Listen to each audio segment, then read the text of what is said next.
Students, welcome to Sunil's tutorial. I'm Sunil Milwani and today we'll be doing this chapter called as repro and angiosperms. Right, now next let's see the structure of pollen grain.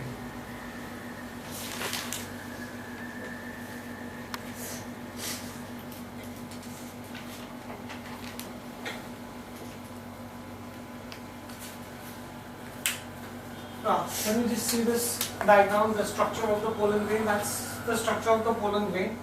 The microspore or the pollen grain and angiosperm, as you can see from this diagram, has two coats.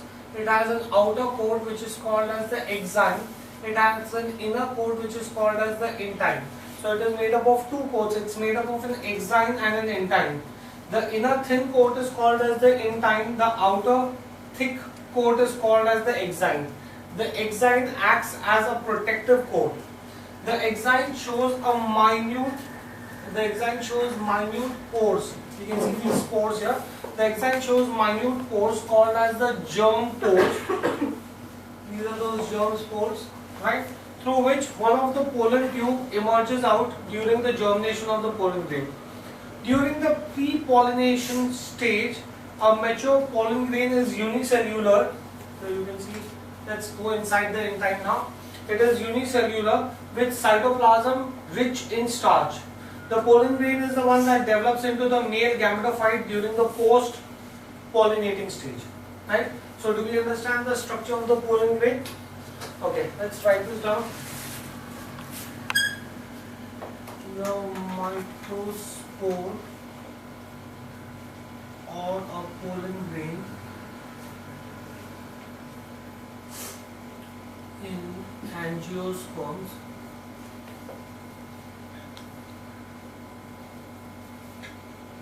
has two coats. The inner thin coat called intine. The inner thin coat called intine and outer thick coat called exine. The exine shows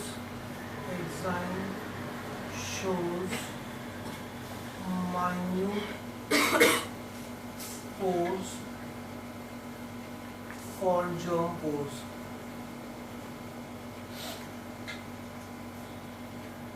The exine shows minute pores called as germ pores, through one of which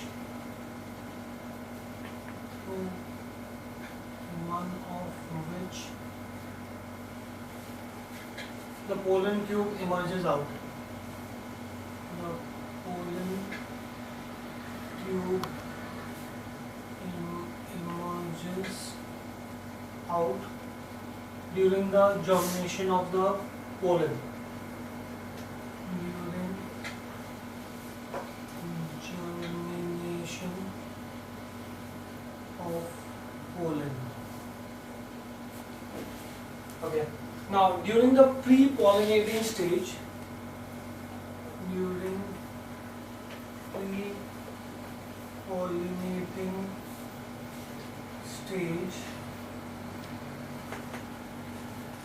a mature pollen grain is unicellular. Mature pollen grain is unicellular. Right, with cytoplasm rich in starch. Cytoplasm rich in starch. Right. Now, pollen. It's the pollen grain that develops into the male gametophyte. Pollen grain develops into male gametophyte during post-pollinating stage. During post-pollinating stage. Right? So that's my structure of the pollen grain. Next, let's see the formation of the gametophyte in angiosperm, the male gametophyte.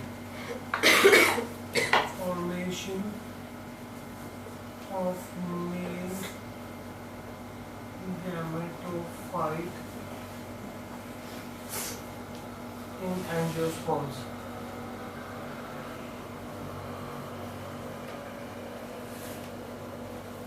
Formation of the male gametophyte in angiosperm. Right, let's try to understand this with the repro diagram. Guys, can you see this diagram? The formation of the male gametophyte. Now, the pollen grain in the beginning of the male, the pollen grain is the beginning of the male gametophyte generation. This is the uninucleated pollen grain, right? This is how a mature pollen grain would look like. It has a germ pore and it is unicellular. It has multiple germ pores. Here you can see one, here you can see another one. Fine. Now, each microspore or the pollen grain has a single nucleus and cytoplasm surrounded by inner coat and outer coat. Nucleus, cytoplasm, inner coat, outer coat. That's from where? That's my mature pollen grain. Now starts the division process. The pollen grain divides methodically to give you a large tube cell and a smaller generative nucleus. So it gives you a tube nucleus. This unicellular nucleus divides into two to give you a tube nucleus and a generative nucleus. Right? Do we get this thing here? Now, once that is done, the pollen grains at this stage are liberated in this binucleated stage.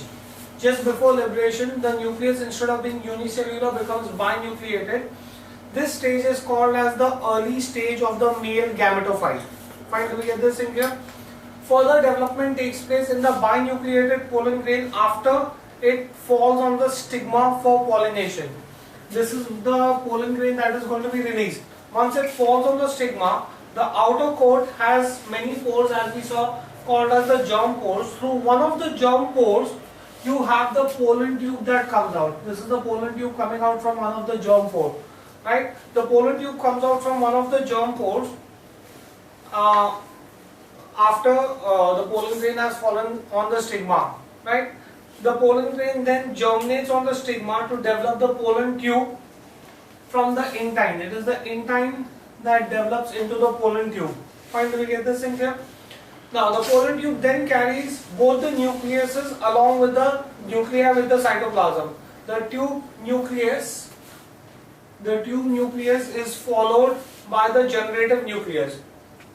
Right? So it is the tube nucleus that will go in first, and then you will have the generative nucleus.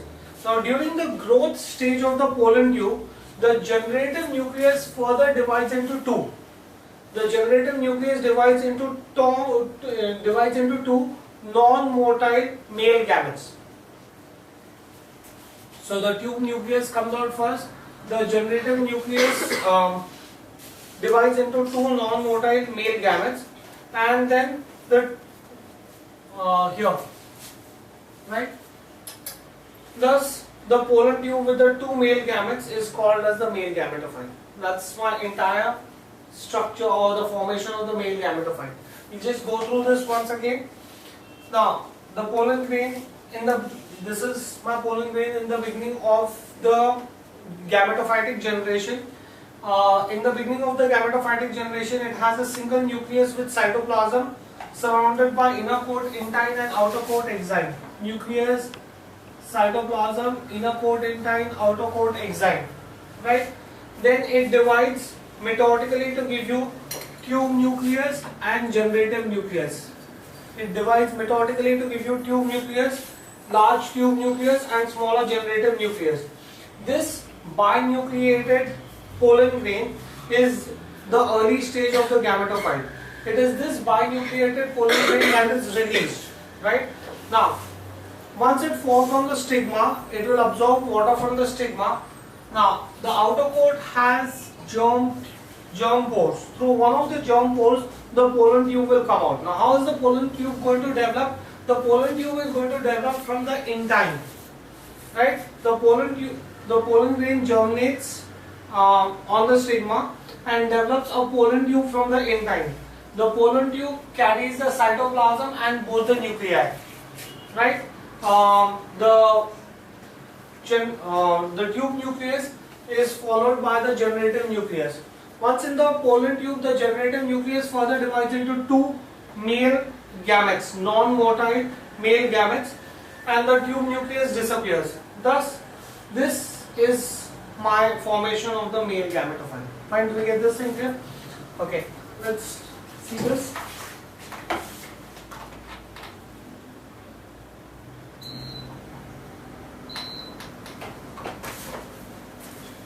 Yeah, can you write this down, please?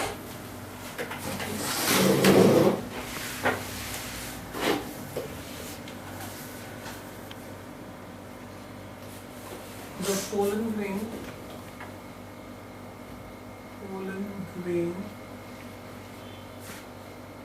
is the beginning. The pollen grain is the beginning of the male gametophytic generation.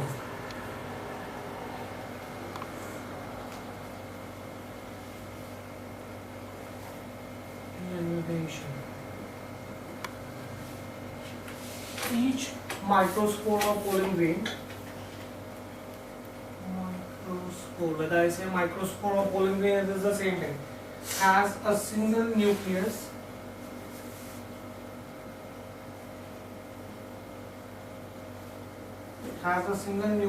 with cytoplasm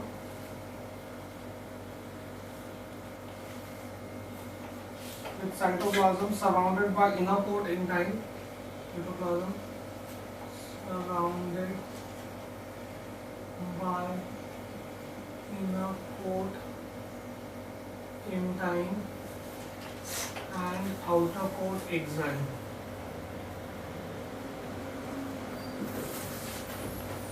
The pollen grain divides, or the microspore nucleus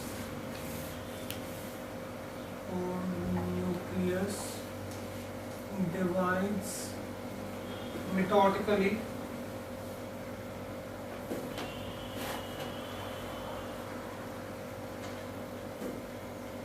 into a large tube nucleus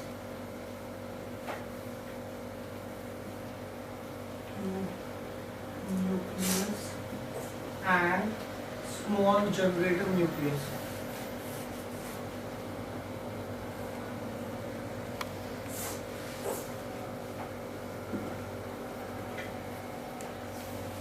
Right? Now, the pollen grain are liberated in this binucleated stage. Pollen grain are liberated in this binucleated stage. This stage is called as the early stage of the male gametophyte. This stage is called the early stage of the male gametophyte.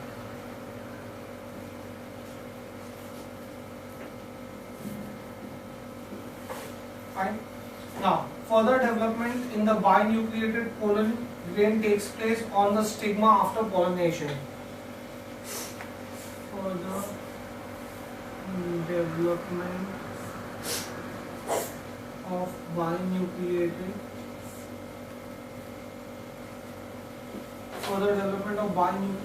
pollen grain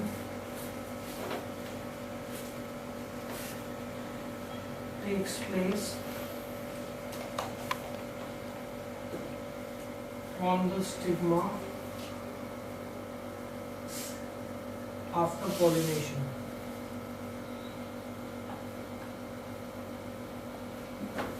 Fine. The outer coat has small pores. Outer coat has small pores called germ pores.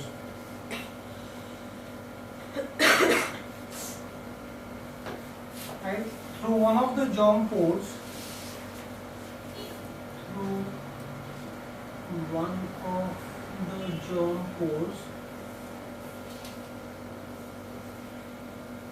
the pollen tube germinates out after pollination. The pollen tube germinates out after pollination. Right? Now, the pollen grain germinates on the stigma to develop pollen tube from intine. The pollen grain germinates on the stigma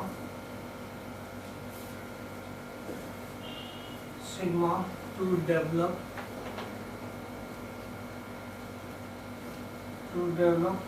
a pollen tube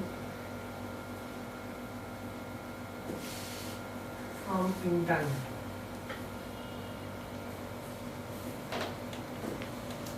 The pollen tube carries both the nuclei along with the cytoplasm. The pollen tube carries both the nuclei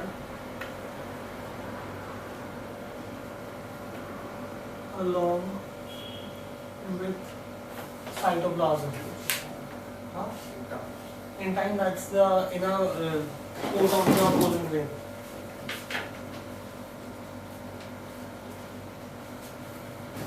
The pollen tube carries both the nuclei along with cytoplasm.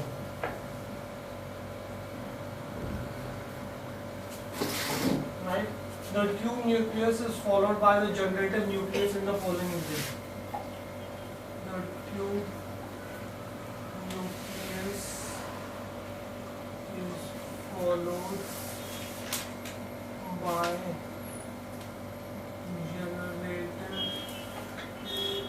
nucleus in the pollen tube. Right?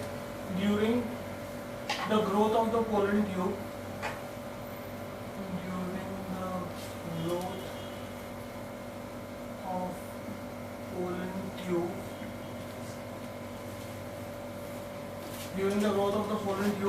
the generative nucleus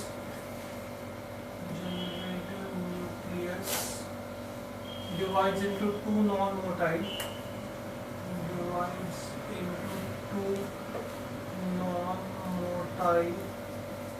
male gametes.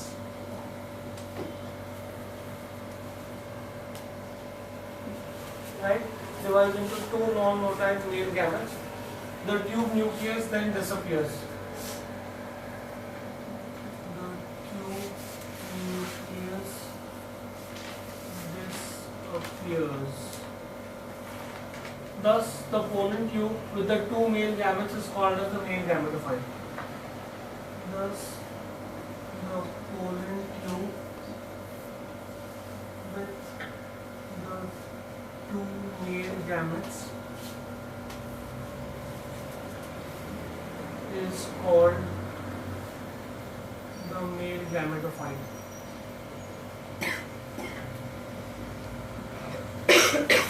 Right? So that's my formation of the male gametophyte. Next, let's see a typical gynoecium.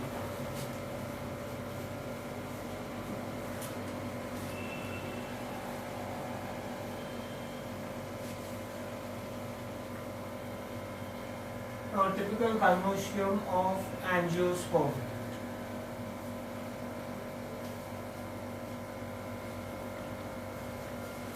Right? Now that is nothing but a carpel.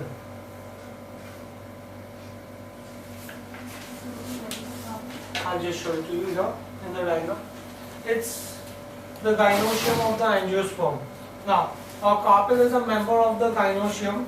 It is composed, here, can you see this diagram please?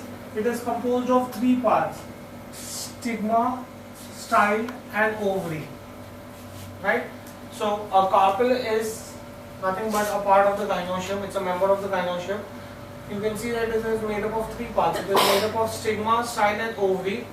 The ovary is the basal part of the carpel, which is placed on a nutritive tissue which is called as the thalamus.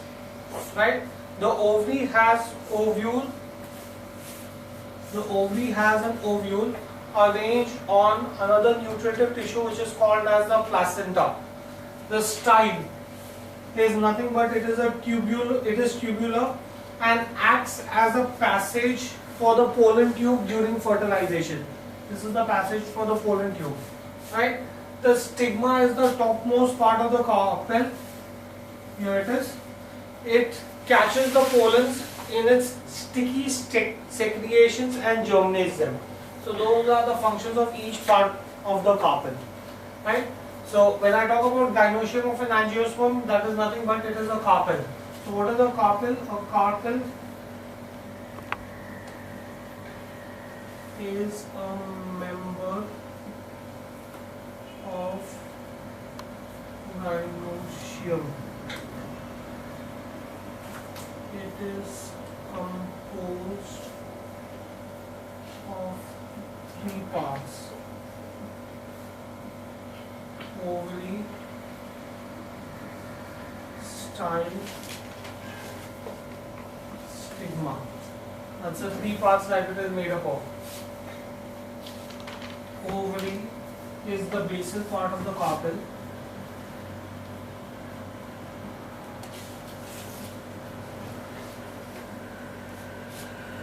Ovary is the basal part of the carpel and is placed on the thalamus. Right? It is arranged. Ovary has ovules.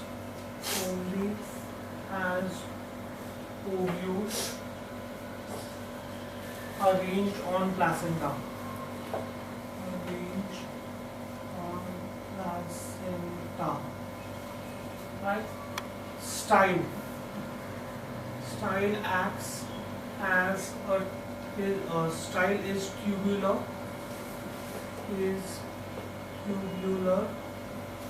Acts as a passage for pollen tube. Acts as a passage for pollen tube during fertilization.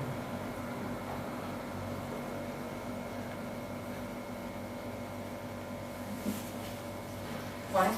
Stigma. Stigma is the topmost part of the carpel. Stigma is the topmost part of the carpel. Stigma is the topmost part of the carpel. It catches the pollen. Catches the pollens in its sticky secretion.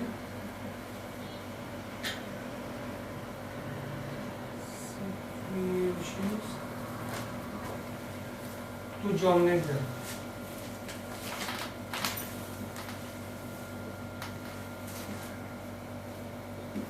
So that is your carpel. Fine. Now let us see what do we understand by an anthropous ovule. Let's see the structure of anthropous ovule.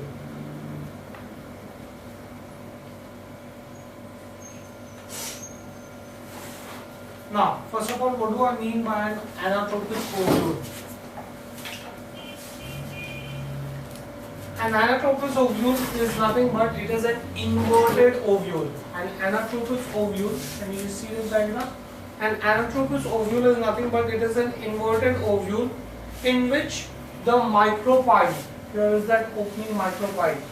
The micropyle is in downward position and is present near the funicle. Funicle should be somewhere down here, right? So the micropyle is in inverted position. If the micropyle is in inverted position, then that is called as anthropous ovule, right? The chalza and the micropyle are in a straight line.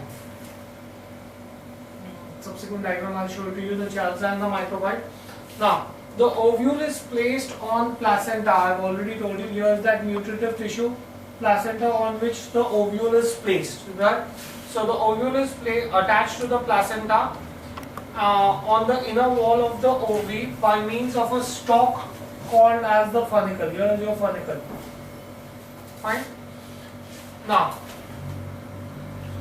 the point of attachment of the ovule to the funicle is called as the hilum. Right? I could show this to you with the help of another diagram.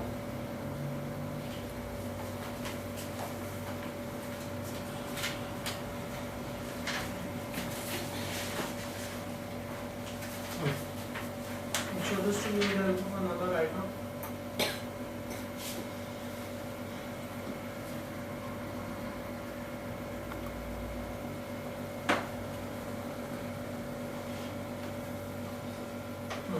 Now, the diagram is more clear to show you the structure.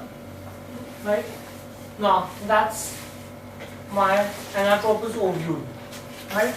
The diagram looks more clear. The ovule part, see this part, it's magnified here. Okay? Let's go through this once again. The anatropous ovule is nothing but, it is an inverted ovule in which the micropyle, here's your micropyle. The micropyle is in downward position and is present near the funicle. Here is the funicle. This is that, right? The chalza and the micropyle are in a straight line. This is the micropyle, this is the chalza. They are in a straight line, right? The ovule is attached to the placenta. Placenta I cannot show you in this diagram. Can you just see it in this diagram? Here, this is the placenta. Right? Do we get this in here? So the ovule is attached to the placenta on the inner wall of the ovary by means of a stalk. This stalk that is coming up here, this is called as the funicle, which I am going to show to you here. Right? So the placenta is attached to the ovule by means of a stalk which is called as the funicle. Right? Now, the point of attachment of the ovule to the funicle, here is the point of attachment. The point of attachment of the ovule to the funicle is called as the hilum. Now the anatropous ovule, in the anatropous ovule, the ovule is inverted and remains attached to the part, ideally it should have been attached to the hilum and it should have been straight. But since this is an inverted ovule, it remains attached beyond the funicle, beyond the hilum, by means of a ridge which is called as the raphe. Right?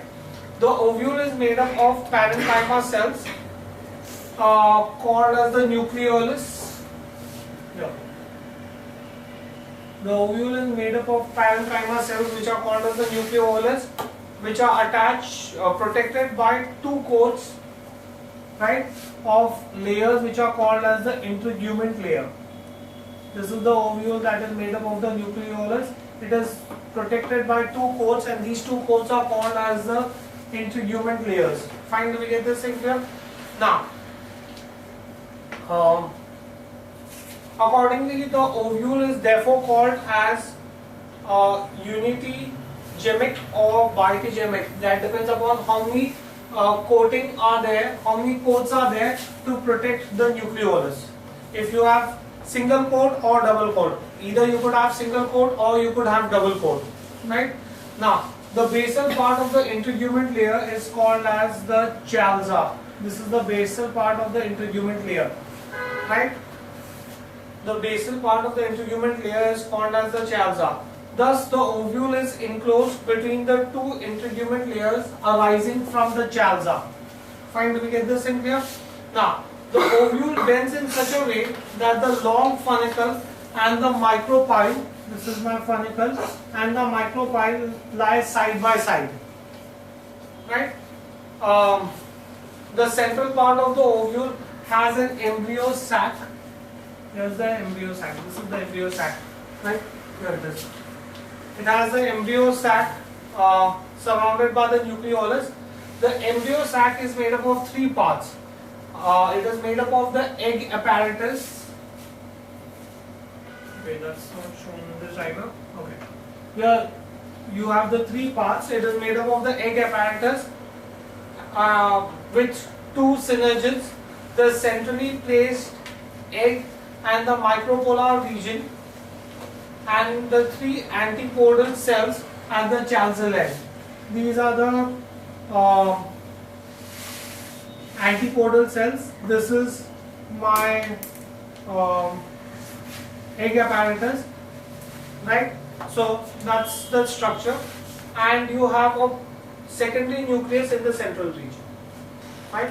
So that's my entire structure of an Anthropus ovule. Can you just write this down, guys? Can you just see the diagram?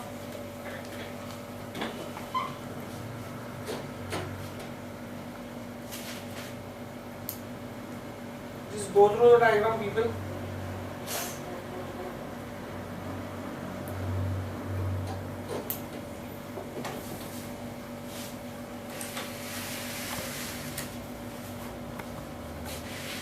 Right, let's start. Let's write this down, guys.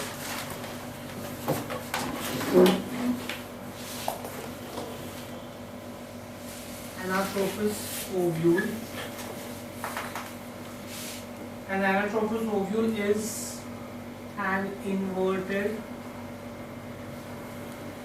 ovule in which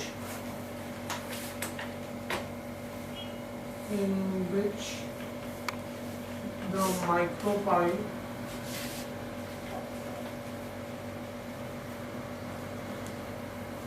is downward in position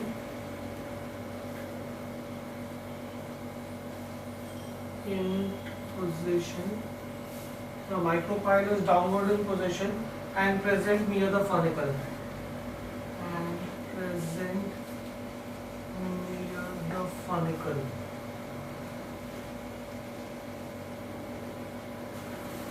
The chalza and the micropyle are in a straight line. Chalza and micropyle are in straight line. That is what is an Anatropus ovule. Now, the ovule is attached to the placenta.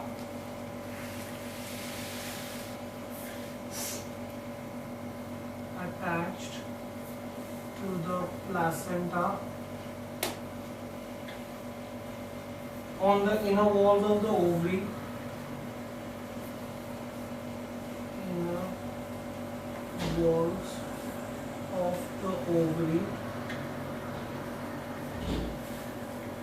On the inner walls of the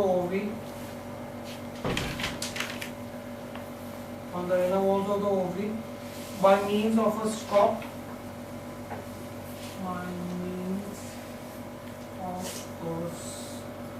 Called funicle.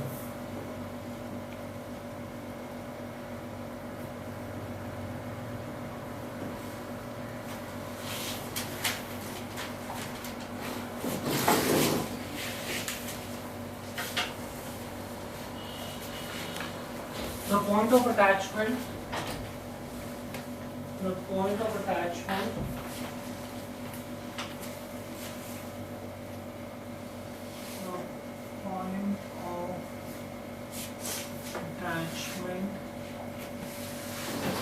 of ovule to the funicle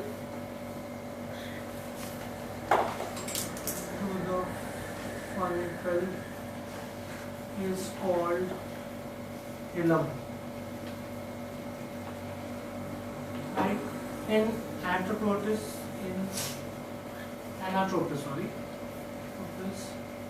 ovule,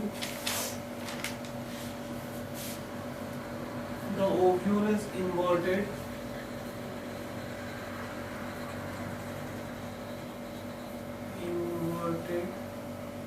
and it remains attached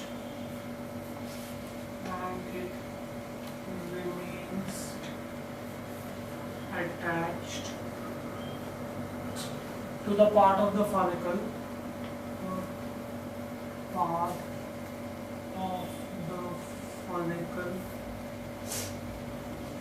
beyond hilum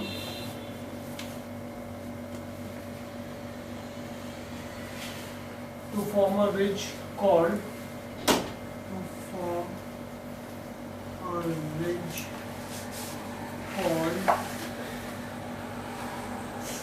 larvae. Form a ridge called as the larvae. Finally, we are the same. Next, the ovule is made up of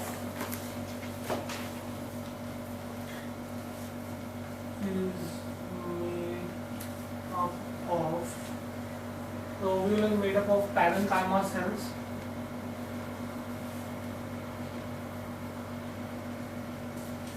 The ovule is made up of parenchyma cells called nucleolus, protected by one or two coats of integument. Protected by one or two coats of integument, and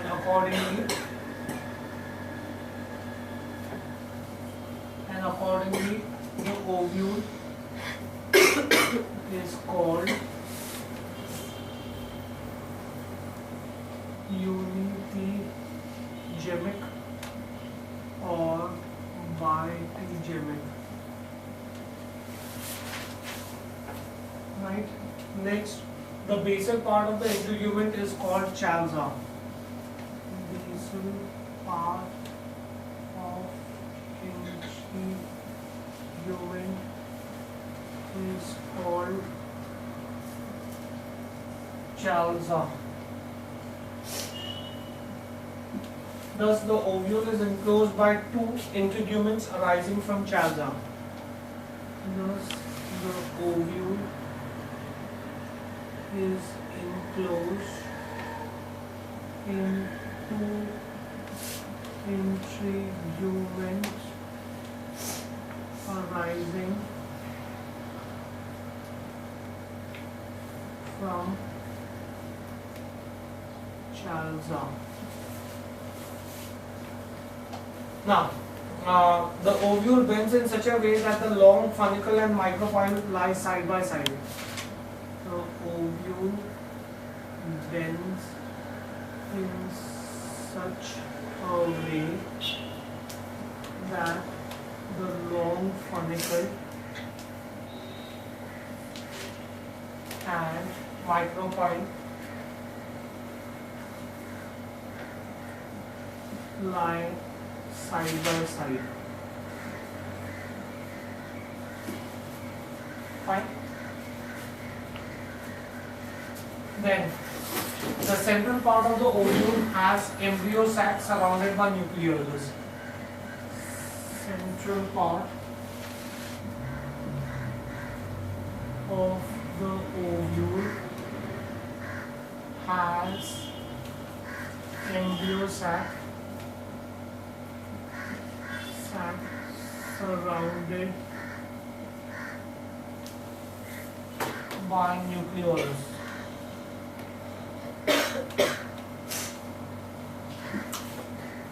Right?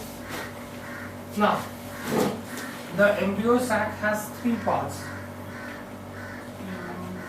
Embryo sac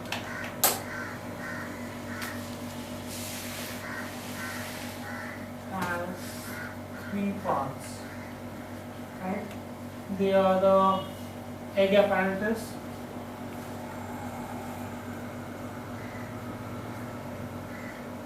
with two synergids,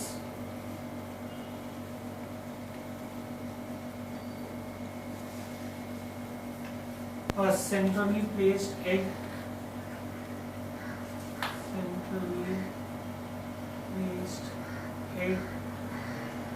and the three antipodal cells at the chalza end. Three antipodal cells at the chalazal end. Right, that is what the embryo sac is made up of. Now, a single diploid nucleus is present in the central region. Right? So that is my entire structure of the female gametophyte, or that is the structure of the anatropous ovule. Right? Okay, we'll stop this here for the day. Thank you very much.